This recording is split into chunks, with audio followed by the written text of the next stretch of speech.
Honorable Sekouya Yabari, bonjour. Bonjour. Depuis la rencontre entre le président de la République et le président de l'UFR, en l'occurrence M.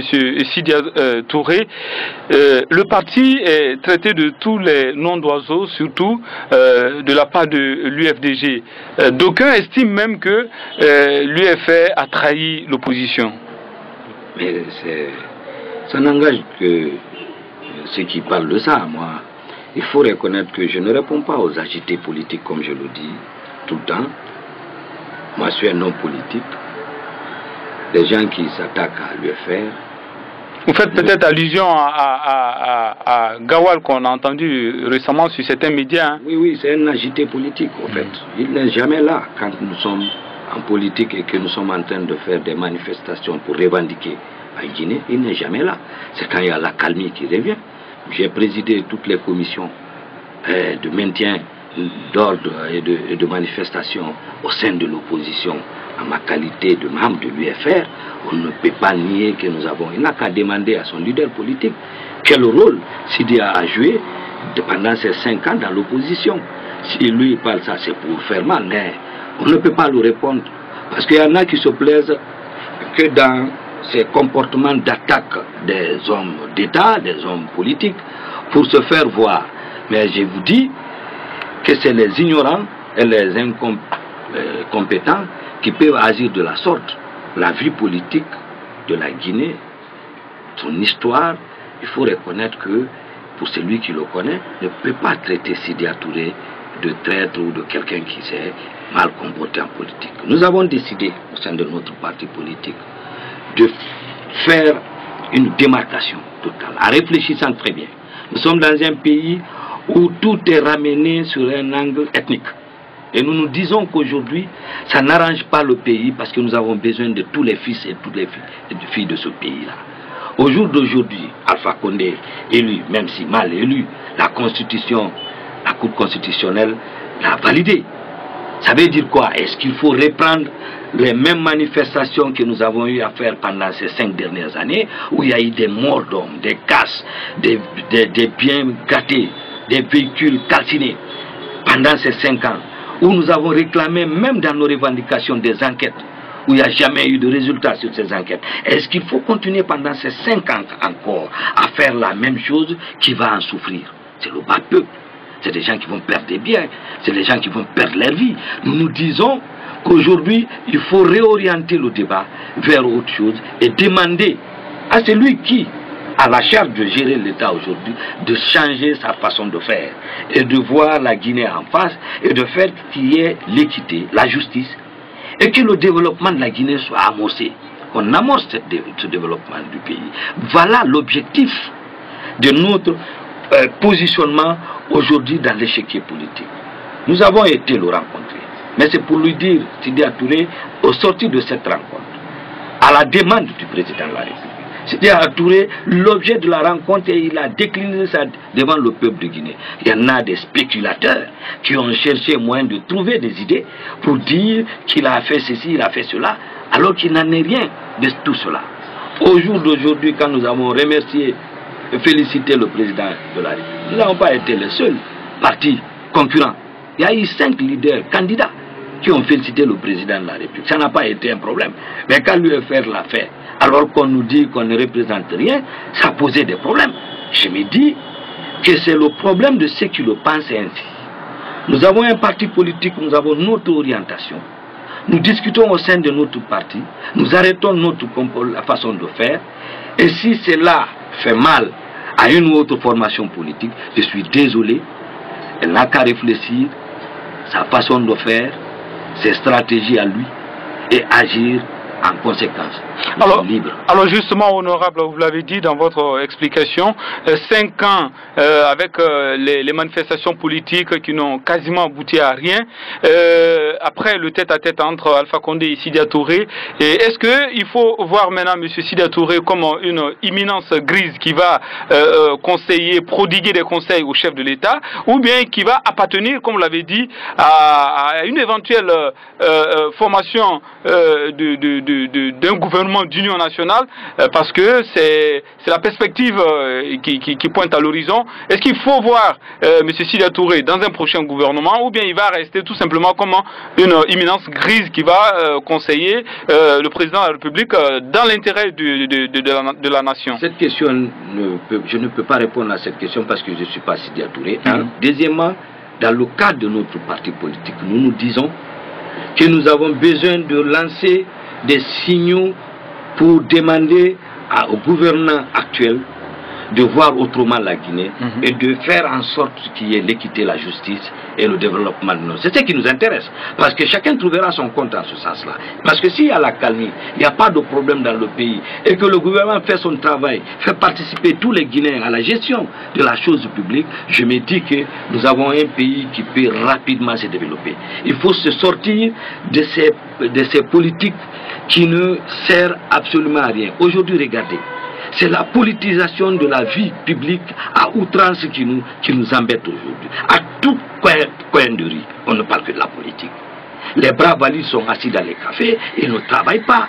Parce que tout est politique aujourd'hui. Je me dis qu'on a besoin de laisser les politiciens faire la politique, les juger au résultat, et que les gouvernants doivent faire en sorte que ceux-là à qui on confie les tâches dans l'administration puissent faire très bien leur travail. À défaut, on les sanctionne. Voilà la réalité. C'est ce qu'il faut pour notre pays. Il faut gérer autrement notre État. Et nous nous disons, c'est pas en faisant des agitations qui n'aboutissent pas qu'on peut changer la vie de notre nation. Nous nous disons que nous avons des possibilités.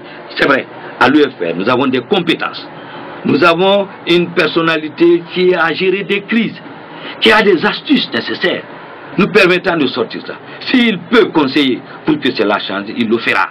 Alors, parce que c'est pour les Guinéens, il le fait, pas pour quelqu'un. Ok. Alors, est-ce que, monsieur le député, vous, justement, dans votre perspective, est-ce que quand vous voyez le RPG et l'UFDG face à face avec les guéguerres et autres, est-ce que vous avez l'impression de voir deux communautés qui s'affrontent? Oui, on ne voit pas deux partis politiques. Est-ce que vous démarquez, vous voyez deux communautés? Voilà, c'est ça. Parce que vous avez vu, à chaque fois que nous nous sommes battus pour faire la manifestation à Conakry, ça se transforme autrement.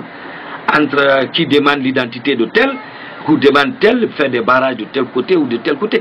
Ça ne peut pas aider notre pays. Ça me fait très mal de parler de mon pays comme ça. Parce que j'ai besoin d'un pays uni. Et l'UFR estime que les Guinéens doivent être unis. Et pour cela, les gouvernants doivent fournir de l'effort, mais aussi l'opposition doit fournir de l'effort. Les partis politiques doivent fournir leurs efforts. Et c'est dans les perspectives là, dans cette vision, que nous, l'UFR, on s'est dit, écoutez, oh là, on met un oh là, on s'est dit, il faut aider, regarder les Guinéens qui en souffrent. Dire au gouvernement, voici comment la population se trouve, voici là où le peuple se trouve. Dire aux autres, voici là où notre pays se trouve. Si la question, la résolution de ce problème vient d'un gouvernement d'union nationale, mais tant mieux. La décision reviendra au président de la République, en tant que président de la République, de décider vers où il veut orienter notre pays. C'est ça la réalité. Alors, abondons toujours dans cette lancée. Et est-ce que vous, quand vous entendez la rencontre entre Alpha Condé et Bahouri, le vice-président de l'UFDG à Paris, et est-ce que vous percevez ça aussi comme un signe d'ouverture du président de la République pour pouvoir rapprocher davantage les Guinéens? Je crois que l'élément déclencheur était la première rencontre entre Sidya Touré et Alpha Condé. C'est l'élément déclencheur. Mais les gens ne voient pas ça aujourd'hui. Ils ne voient pas ce que Sidya fait pour ce pays aujourd'hui, parce qu'il y a des passionnés politiques. Ceux qui raisonnent le savent. Mais ceux qui sont passionnés, on n'en peut rien. On ne peut rien contre ces gens-là. C'est l'élément déclencheur. La rencontre avec Bahouri cherche à décrisper la vie politique. Il a rencontré d'autres personnes, les Diallo Sadakadi et tout ça. Et pourtant, on ne parle pas de cela. Thibou Kamara aussi. Voilà. Et pourtant, on ne parle pas de cela. Mais c'est le cas de Sidya Touré qui pose problème à certaines personnes. Parce que, peut-être que Sidya ne plaît pas à certaines personnes, mais j'avoue qu'il a objectivement agi depuis qu'il est arrivé en politique, en 2000. il a objectivement agi pour le bien des Guinéens, pas pour le bien d'une formation politique ou d'un individu d'une formation politique. Voilà. Dernière question, est-ce qu'on peut dire aujourd'hui que le divorce est consommé entre l'UFDG et l'UFR? Je ne pense pas. Est-ce qu'il y avait un mariage? Non, non, non, il y avait des alliances.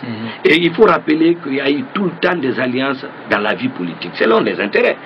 Aujourd'hui, ceux qui étaient avec nous en 2010, beaucoup étaient partis au second tour avec Alpha Condé. Ceux qui étaient avec Alpha Condé sont revenus avec lui. Je prends Jean-Marc Téliano, était avec lui en 2015.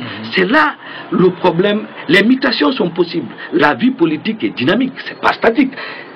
Au jour d'aujourd'hui, nous sommes divergents sur un point, la manière de voir les choses évoluer, la lecture de la vie publique, la lecture de la vie politique. Nous n'avons pas la même vision en ce moment. Mais certains, même dans le parti de l'UFDG, sont conscients de ce que nous sommes en train de faire, bien qu'ils ne le disent pas tout haut. Mais c'est ceux qui ignorent de tout, ignorent la politique, qui s'agitent et insultent de partout. Mais eux, c'est des novices, ils viennent d'arriver, c'est des enfants en matière politique. Leur rôle, je l'ai joué en 92. En 92. Regardez les années qui se sont passées depuis. Leur rôle actuel, c'est ce que nous on jouait en 92. Donc je me dis qu'ils ont du chemin à faire pour connaître ce qui est la politique et comment la politique fonctionne.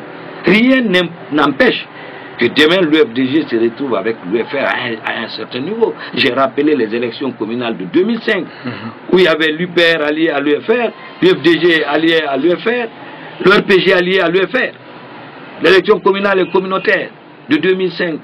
J'ai parlé de l'UNR et du PRP, comment les deux qui ne se regardaient pas se sont regardés en 98 pour former un seul parti qui est l'UPR. J'ai regardé la divorce.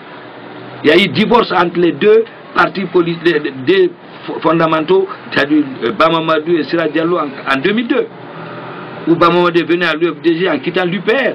Les gens ignorent que la mutation est possible en politique et que la réflexion, c'est sur la manière dont vous pensez pouvoir aider les Guinéens et dans l'intérêt de votre formation politique. Député Sakouye Barry, merci d'avoir répondu à nos questions. C'est moi qui vous remercie.